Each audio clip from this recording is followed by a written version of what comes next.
Hello again. It's beautiful California as usual, although not as sunny, but definitely warmer. As promised, we're gonna really get back to California wines, and we're gonna discuss today a little bit of a find. Let's say, let's talk about this. It's a Petite Sarah by Revolution Wines, based in Sacramento, 2018.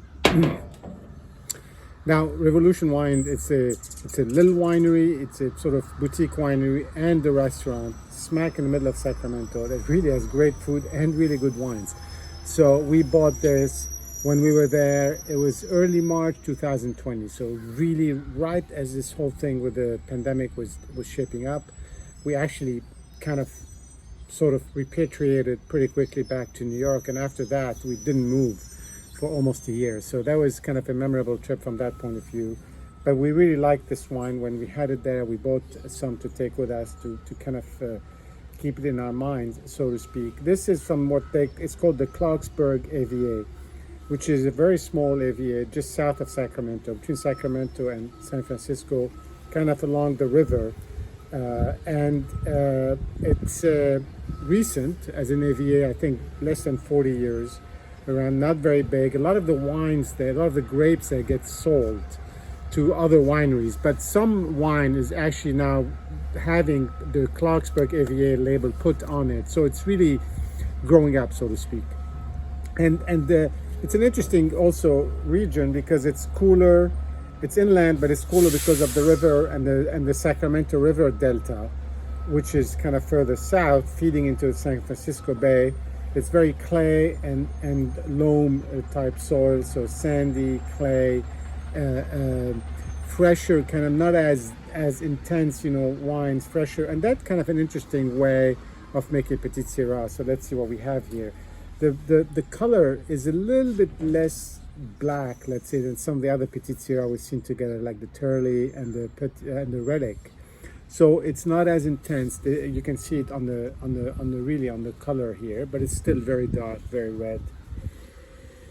The nose is just beautiful, fresh red fruit. It's just sort of what I really like about Petite Sarah.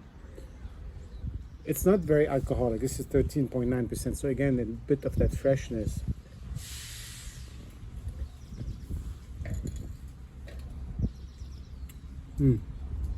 Beautiful.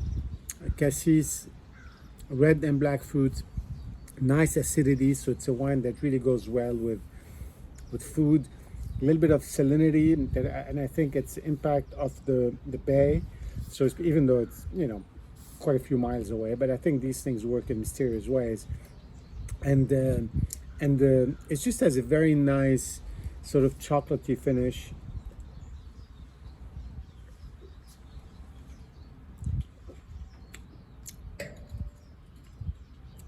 Really very pretty, very fresh again, as I said. Beautiful wine for the price, and it's obtainable. You can buy it from their website. And it's like the other Petite Sarah we had, picks and shovels from Amador County, which is further east, further inland, a little bit further south. I think there are areas in California that make really nice little wines that are sort of worth discovering. And this is certainly one of them. They make also some Chenin Blanc and other wines that are very well liked in the area. Revolution Wines, Petite Sarah, beautiful. I'd say it's a beautiful lunch wine. Cheers, and we'll be having some more Petite Sarah together during the week. See you soon.